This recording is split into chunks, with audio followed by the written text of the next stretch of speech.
Hi friends, இன்றைக்கி ரவையை வச்சு ஈஸியாக செய்யக்கூடிய ஒரு ஸ்வீட் ரெசிபி பார்க்க போகிறோம். பார்க்கும்போது உங்களுக்கு கேக் மாதிரியே இருக்கும், சாப்பிட்றதுக்கு அவ்வளோ சூப்பராக இருக்கும். இதை நீங்கள் கண்டிப்பாக ட்ரை பண்ணணும். ரொம்ப ஈஸியாக வீட்லேயே செஞ்சிடலாம். பாருங்கள் எவ்வளோ சாஃப்டாக இருக்குன்னு. இந்த ரவா புட்டிங்கை எப்படி செய்கிறதுன்னு வீடியோக்குள்ளே போகிறதுக்கு முன்னாடி நம்ம சேனலை நீங்கள் இன்னும் சப்ஸ்கிரைப் பண்ணல அப்படின்னா இந்த மாதிரி சப்ஸ்கிரைப் பட்டனை ப்ரெஸ் பண்ணிவிட்டு பக்கத்தில் இருக்க பெல் ஐக்கானை கிளிக் பண்ணி ஆளுங்கிற ஆப்ஷனை கிளிக் பண்ணிக்கோங்க. அப்போ தான் நம்ம போடுற எல்லா வீடியோவும் நோட்டிஃபிகேஷனாக வரும். இப்போ நம்ம எந்த மோடில் செய்ய போகிறோமோ அதை ஃபஸ்ட்டு பட்டர் இல்லைன்னா எண்ணெய் வச்சு இந்த மாதிரி அப்ளை பண்ணிக்கோங்க. நான் கேக் மோடில் எடுத்திருக்கேன், நீங்கள் வந்து டிஃபன் பாக்ஸ் இந்த மாதிரி எது வேணாலும் எடுத்துக்கலாம். அடுத்ததாக சுகரை வந்து நம்ம கேரமலைஸ் பண்ணணும். அதுக்காக ஒரு பாத்திரம் எடுத்து அதில் 1 கப் அளவுக்கு சுகரை ஆட் பண்ணி தண்ணி எதுவும் சேர்க்காம இந்த மாதிரி அடுப்பில் வச்சு நல்லா அதை கரைய வச்சு எடுத்துக்கோங்க. இது வந்து ஒரு அகலமான பாத்திரமாக வச்சிங்கன்னா நமக்கு சீக்கிரமாகவே சுகர் கரைஞ்சி வந்துடும். இந்த மாதிரி சர்க்கரை நல்லா கரைஞ்சதுக்கப்புறம் நம்ம க்ரீஸ் பண்ணி வச்சுருக்க பாத்திரத்தில் இதை டக்குன்னு ஊற்றணும், இல்லைன்னா கெட்டியாயிரும். அதுக்காக நான் கைப்பிடி இருக்க மாதிரி எடுத்திருக்கேன். நீங்களும் அதுக்கு ஏற்றாப்புல கைப்பிடி இருக்க மாதிரி ஒரு பாத்திரத்தில் இந்த மாதிரி சர்க்கரையை நல்லா கரைச்சி எடுத்துட்டு நாம் க்ரீஸ் பண்ணி வச்சுருந்த டின்னில் டக்குன்னு ஊற்றிடுங்க. இது நம்ம ஊற்றின உடனே ஒரு 5 நிமிஷத்துலேயே இது நல்லா கெட்டியாயிரும். பாருங்கள், இப்போ நல்லா ஆறி கெட்டியாயிருச்சு. அடுத்ததாக அடுப்பில் ஒரு கடாய் வச்சு அதில் 1/2 லிட்டர் அளவுக்கு பால் உள்ளே சேர்த்துக்கிறேன். தண்ணி சேர்க்காத கெட்டியான பால் தான் சேர்த்தணும். இது கூடவே 3 ஸ்பூன் அளவுக்கு பட்டர் உள்ளே சேர்த்துக்கிறேன். உங்ககிட்ட பட்டர் இல்லைன்னா நீங்கள் நெய் கூட சேர்த்துக்கலாம்.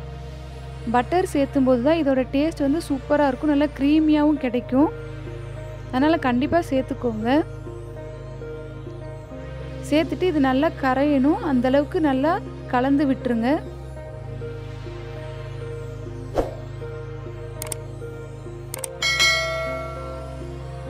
இப்போ நமக்கு பட்டர் எல்லாமே உருகிருச்சு. இப்போ ஒரு கப்பில் 1/2 கப் அளவுக்கு சர்க்கரையை உள்ளே சேர்த்துக்கிறேன். உங்கள் சுகர் டேஸ்ட்டுக்கு ஏற்ற மாதிரி நீங்கள் சேர்த்துக்கோங்க. நம்ம ஆல்ரெடி சுகரை வந்து கேரமலைஸ் பண்ணி சேர்த்துருக்கோம், அந்த டேஸ்ட்டுக்கு ஏற்ற மாதிரி நீங்கள் சேர்த்துக்கோங்க. இப்போ இதில் சர்க்கரை நல்லா கரைஞ்சதுக்கப்புறம் அதே அளவு ரவையை உள்ளே சேர்த்துக்கிறேன். நம்ம சர்க்கரை எடுத்த அளவில் அதே 1/2 கப் அளவு ரவையும் உள்ளே சேர்த்து கொஞ்சம் கொஞ்சமாக சேர்த்து கலந்து விட்டுக்கோங்க. மொத்தமாக சேர்த்தும்போது கட்டியாயிரும், அதனால் கொஞ்சம் கொஞ்சமாக சேர்த்துக்கோங்க. அடுப்பை மீடியம் ஃப்ளேமில் வச்சுக்கோங்க. கைவிடாமல் இந்த மாதிரி கலந்து விட்டுக்கிட்டே இருங்க. இப்போ நமக்கு ரவை நல்லா வெந்து வந்துருச்சு. பாருங்கள், இந்தளவுக்கு வெந்துருச்சு. இப்போ அடுப்பை ஆஃப் பண்ணிடலாம். அடுத்ததாக ஒரு பவுல் எடுத்து அதில் ஒரு முட்டை சேர்த்துக்கிறேன். நீங்கள் முட்டை சாப்பிட மாட்டீங்க அப்படின்னா இந்த முட்டையை நீங்கள் ஸ்கிப் பண்ணிக்கலாம். இதுக்கு பதிலாக கஸ்டர்ட் பவுடர் கூட சேர்த்துக்கலாம். இந்த முட்டை வாசம் போகிறதுக்காக வெண்ணிலா எசன்ஸ் வந்து 1 ஸ்பூன் அளவு உள்ளே சேர்த்துக்கிறேன். அப்போ தான் நமக்கு வந்து அந்த முட்டையோட ஸ்மெல் இருக்காது. அதையும் சேர்த்துட்டு நல்லா கலந்துக்கலாம். ஒரு விஸ்கு வச்சு இந்த மாதிரி 2 நிமிஷம் நல்லா அடித்து எடுத்துக்கோங்க. இப்போ நாம் செஞ்சு வச்சுருந்த ரவை கலவையை உள்ளே சேர்த்துக்கலாம். ரொம்ப ஆறிடக்கூடாது, கொஞ்சம் சூடு இருக்கும்போதே கொஞ்சம் கொஞ்சமாக உள்ளே சேர்த்து கலந்து விட்டுருங்க. மொத்தமாக சேர்த்த வேண்டாம், கொஞ்சம் கொஞ்சமாக சேர்த்துக்கோங்க. இது வந்து ஸ்லோவாக தான் மிக்ஸ் பண்ணணும்னு இல்லை, நீங்கள் ஸ்பீடாக கூட மிக்ஸ் பண்ணிக்கலாம். ஆனால் கொஞ்சம் கொஞ்சமாக சேர்த்து மிக்ஸ் பண்ணுங்கள்.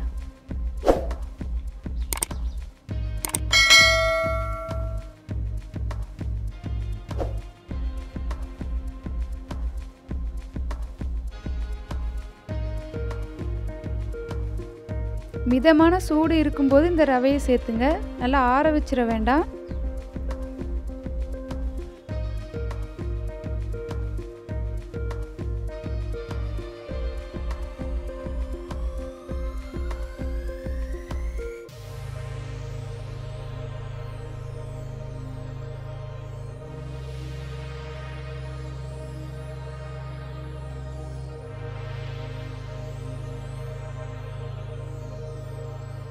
இப்போ ஃபுல்லாக எல்லாம் சேர்த்து கலந்தாச்சு. பாருங்கள், கட்டி இல்லாத மாதிரி இப்படி கலந்து எடுத்துக்கோங்க. இந்த மாதிரி நல்லா கலந்ததுக்கப்புறமா நம்ம செட் ஆகி வச்சுருக்க அதே பாத்திரத்தில் இதை ஊற்றிக்கலாம். இதை ஃபுல்லாக ஊற்றிட்டு நம்ம இட்லி வேக வைக்கிற மாதிரியே ஒரு பாத்திரம் வச்சுக்கோங்க. அதுக்கு அடியில் ஒரு ஸ்டாண்டு வச்சுக்கோங்க. கொஞ்சமாக தண்ணி சேர்த்து நாம் ரெடி பண்ணி வச்சுருக்க டின்னு உள்ளே வச்சிடலாம்.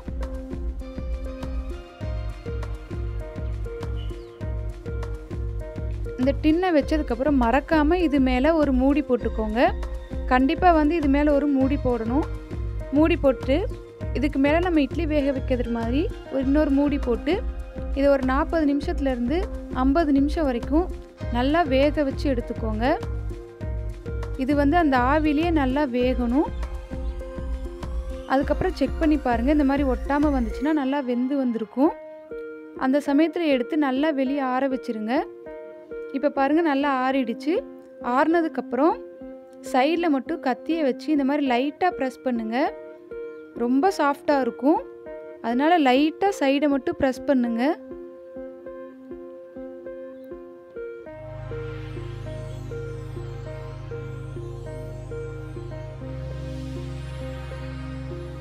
இப்போ இதை ஒரு பிளேட்டில் மாற்றிக்கலாம்.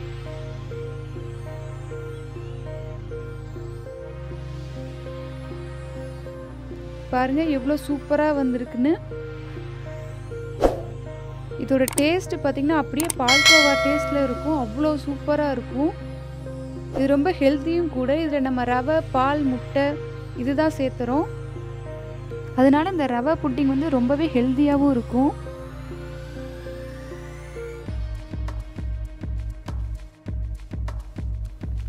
கட் பண்ணும்போதே பார்த்திங்கன்னா அவ்வளோ சாஃப்டாக இருக்கும்.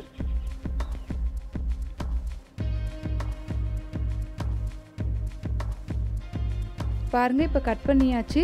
இதை வந்து உங்களால் கையில் எடுக்கவே முடியாது. அந்தளவுக்கு இது வந்து வலுவலுன்னு இருக்கும். சாப்பிடும்போது அவ்வளோ நல்லா இருக்கும்.